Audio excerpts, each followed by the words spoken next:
All right, so I'm downtown SF, and a week ago I had a large conference here in the city that attracted people from all over the country, and some of them said some things that I've been talking about, but really well, let me just get into the meat of it, I guess, which was there was a few people that said they were shocked when they came to SF because they had heard how bad the homelessness problem is, but they hadn't seen it. And when they saw it here in downtown SF, just in like nice, supposedly nice areas for like hotel sake and getting around, because they're only here for 5 days for a couple of conferences.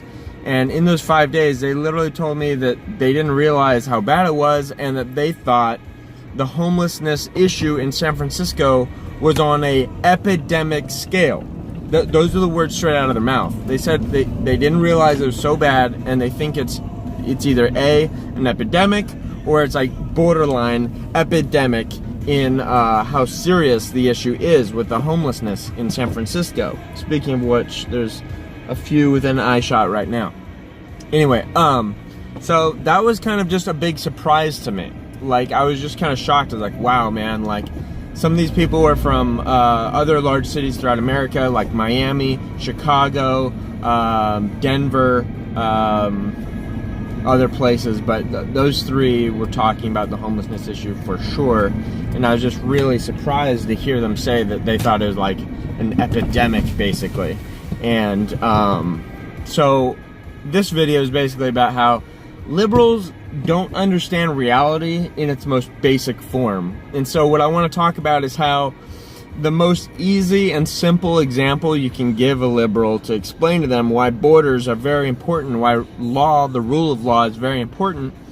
But trust me, this example will be lost on them, and they might even try to pretend they have some kind of good example of why it's not a good example. But let's talk about San Francisco, everyone. That's what this video is about. It's about the fact that liberals can't understand just about anything in regards to borders and protecting what you have at home.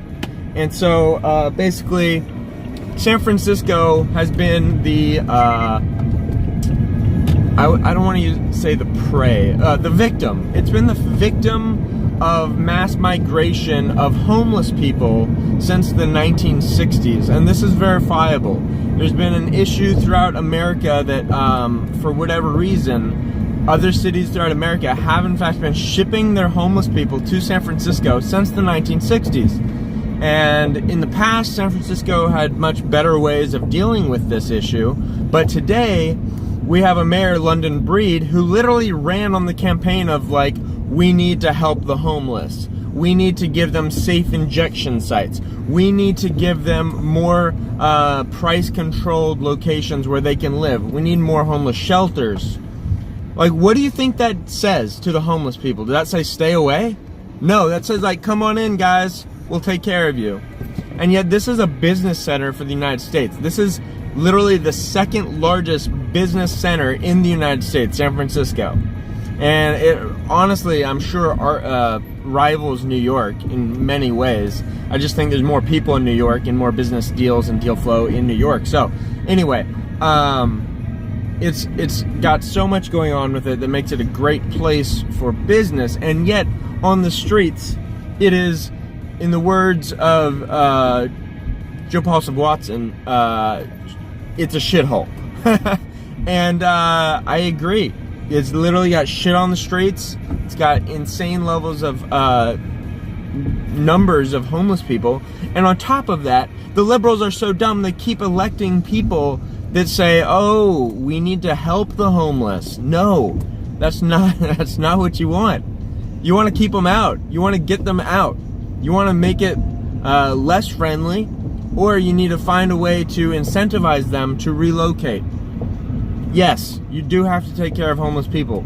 I'm not saying get rid of all the programs we have, but what I am saying is by continually trying the same thing over and over, by making it a better and better place for homeless people, you're only attracting more. And this city is just like getting to the point where literally different large companies are considering relocating to other places just because if they can get the developers to move, that's all it's going to take. The only reason we're here is because this was a nice city and developers around the country and the world wanted to move here. But now it's a shithole. So the developers as well as the companies are realizing that the developers actually will be happy and they'll be just fine leaving the Bay Area to another area, maybe on the coast, maybe not. But either way, their dollars will go way farther if they can work remote. And so we're seeing a lot of staff that have high-paying jobs leave the city. Some of my close friends included, where they have high-paying jobs as computer programmers, and they get to work remote like 99% of the time. They only have to fly into the office like once every couple of months, basically. And so, yeah, we're seeing a huge trend here that's going to change things for sure. And this is my point. The point of the video is, let's talk about America and liken it to San Francisco. Let's say that all of America is the world, and San Francisco is the United States now, and the whole world wants to send us shitty people illegally through border crossings. And basically this is obviously an example of what it's like to deal with Mexico, right? So Mexico's still sending criminals and bad, not great people. I mean, some of them are good, some of them, just like Trump said, and he got in trouble for saying so. But there are bad people, M19 type gangsters. They're coming in. So if you want to fight this, you don't continually to make a honeypot to attract these people. Instead, you make it the opposite. You should enforce your laws. You shouldn't be a sanctuary city where if you get there, no one will prosecute you or try to, SF basically doesn't allow ICE into the city, even though ICE is a federal institution. So San Francisco is quite literally breaking tons of laws, and honestly, the federal government, in my opinion, needs to crack down on this kind of behavior. It needs to say sanctuary cities will get no federal funding, and they'll be basically their own little country all by themselves, and yet they'll still have to pay taxes because that's the law. And if they stop doing that, then, well, roll in the military and take out whoever is trying to run the city. That's how it should be. The rule of law needs to be this way. Sorry, I hope you guys can see me. It's really dark, the screen and all. But anyway, I think this is a perfect example. And to summarize, basically, San Francisco has had homeless people being shipped in illegally because you're not supposed, I'm not sure if there is a law, but there should be a law that says trafficking homeless people around the country to get rid of them should be definitely illegal. And SF just continually accepted them in, the mentally ill and insane people from around the country, and we continually try to make it a better place for these people, an easier place to live, instead of the opposite. And we're ruining the city. The people running San Francisco are idiots. Liberals are idiots. They do not learn. They do not learn how borders work and how population control is very important. Instead, they just want to keep giving handouts more and more until eventually, guess what? You literally destroy something that was very, very beautiful. Now, in the last minute here, I want to go into how bad San Francisco has become compared to what it used to be. So I just want to share some examples. Most people don't know the history of San Francisco, so I want to share that San Francisco used to be not just an amazing, beautiful city, a metropolitan, huge city, it also used to be a place that families could live. And I say that because San Francisco used to have a lot of wealthy people, and it still does, but the wealthy people back in the day were better wealthy people, and that's because they would actually donate their money to make their home beautiful, rather than just give it to random societies and tax-free foundations that don't do shit, and maybe even traffic children from third world countries for sex traffic. Who knows? I'm talking about the Clinton Foundation, and Bill and Melinda Gates Foundation is also under scrutiny, actually, for other reasons, but hopefully not relating anything to do with human trafficking. I haven't heard anything about that, so I'm not saying that. But point being is, if you really want to make a place better, you invest at home. you make it a better place. So what I want to talk about is San Francisco's Golden Gate Park, the Presidio, the entire Ocean Beach line area. All of these areas were basically created by the wealthy, and they're maintained by the wealthy. And basically, we wouldn't have a Golden Gate Park at all. We wouldn't have a botanical gardens. We wouldn't have there's a whole bunch of cool museums inside of the Golden Gate Park. There's all kinds of awesome stuff in Golden Gate Park, but almost all of it was donated by wealthy people here in San Francisco. So like that's one way of how you actually make a beautiful city rather than having a terrible city. And unfortunately, that is created by capitalism. No other established, no other way of regulating a country can create such a beautiful place. And I also want to mention that from the 1920s to 1950s, San Francisco was like almost like a mecca, like a paradise, because all along Ocean Beach we had Playland, a huge, beautiful theme park for families and children. We also had the Sutro Baths, which was literally a giant like pool on the ocean. And unfortunately, I wasn't born soon enough to ever use that, but apparently my grandmother, who was born and raised in Redwood City, apparently she got to do it once when she was a child, and I never really got to ask her about that experience before she passed away. But, I mean, the Sutro Baths, if you ever look at the pictures of them, it was just like, it looked like an awesome time. And if it was around today, a giant, amazing heated pool on the ocean, you know, it would be the place to go for young people or single people, because, you know, people would be able to go there and, you know, it'd be warm, because right outside the building it's cold, it's windy and breezy, and it's San Francisco, right? But on the inside, oh man, if I was a wealthy millionaire, I would rebuild the Sutro Baths, because I cannot tell you how cool it would be if you could have a place where people of both genders hang out together in such an awesome location that's so beautiful, and also have the benefit of having a warm pool, basically. That would be so cool. And I reminisce about this and romanticize about it all the time, honestly, because I'm a history buff, so I've read some things about this. And unfortunately, that place burnt down probably because it was closed for, I think, money reasons. I forget, but it makes sense. It would have been expensive to maintain, but it sounds like the city was to blame. And then to make money off of it, the owner may have actually burnt it down himself, because I don't know how you burn down a brick, like almost entirely brick and metal building. So whatever was used to burn it down, I don't know.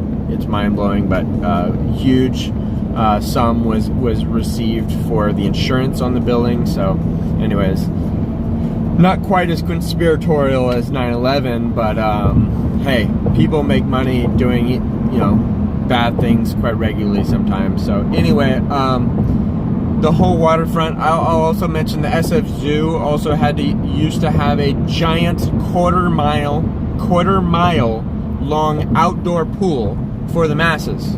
And the Marines used to also use it for practicing, like wading through water-filled trenches and stuff. But it was literally a pool that was cleaned, and it was open to the public for free right next to the SF Zoo, which is also on the whole Ocean Beach strip. So Ocean Beach alone had basically three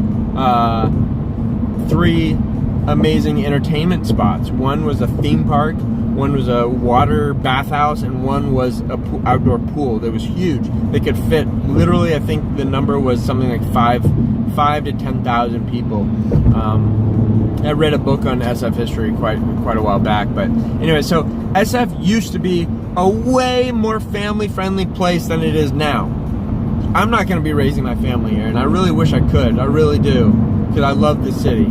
Like, not a lot of people love this city more than I do, because I've spent my whole life in the Bay Area for the most part. I lived in Russia for a little while, but for my mission, for my church, if you don't already know who I am, basically. But I have to say that nowadays, just because some liberal out there is going to be like, Russian spy, see, I knew all those people were Russian bots.